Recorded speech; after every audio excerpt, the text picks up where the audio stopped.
Cosa hai provato nel vedere il documentario Lettre à Mohamed? En fait, j'étais beaucoup touché par la structure du film qui était beaucoup en résonance avec la réalité de la Tunisie après la Révolution. Et quand je parle de structure, je parle de comment les histoires elles sont fragmentées, comment il y avait il y avait plein de choses qui se passaient dans le pays, il y avait beaucoup de mouvements, les gens ne savaient pas qu'est-ce qui réellement se passait. Et quand on regardait la société, elle était fragmentée. Et fragmentée par rapport à l'identité, mais aussi par rapport aux visions politiques, par rapport au futur. Qu'est-ce qui va être, qu'est-ce qui va se passer. Voilà. Et donc je pense que le film, ce qui m'a beaucoup touché, c'est qu'il y avait une certaine justesse par rapport à la réalité des choses et qui a été euh, transcendée dans la forme globale du film, qui est par rapport à une réalité qui est très complexe aussi. Mm. È stato molto colpito dalla struttura del film, perché appunto questo documentario racconta, cioè una struttura, scusate, che fa eco alla realtà.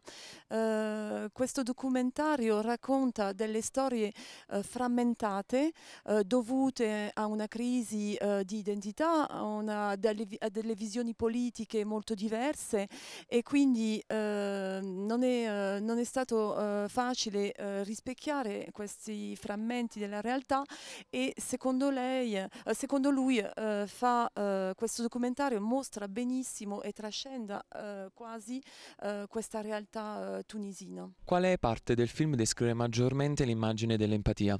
Je pense que c'est plus la partie où les gens y parlaient de comment ils ont vécu les moments du changement, comment ça les a rapprochés l'un à l'autre, comment un temps difficile a fait que les gens ils se disent bonjour et ils se serrent les mains et ils sont ensemble, ils s'entraident voilà. Et je pense que ça, c'était l'un des moments les plus forts. Et aussi, voilà, c'est des choses que tu voyais à l'époque que maintenant on voit plus, malheureusement. C'était genre comme dans un rêve. C'était des moments d'empathie, d'euphorie, d'amour. Voilà, les gens, ils ont beaucoup partagé à ce moment-là. C'était aussi difficile, mais voilà. Et je pense que c'est à ce moment-là où l'empathie, on retrouve l'empathie, quoi.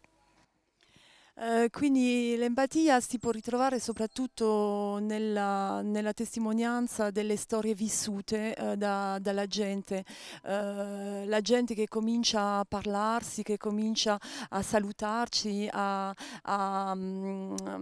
stare insieme. Questo è stato un momento molto forte e purtroppo diceva che è diventato quasi un sogno perché oramai è scomparsa quest'idea di empatia e quindi per lui è stato un momento veramente molto forte, un po' nostalgico adesso e questa è l'immagine più empatica del film secondo lui.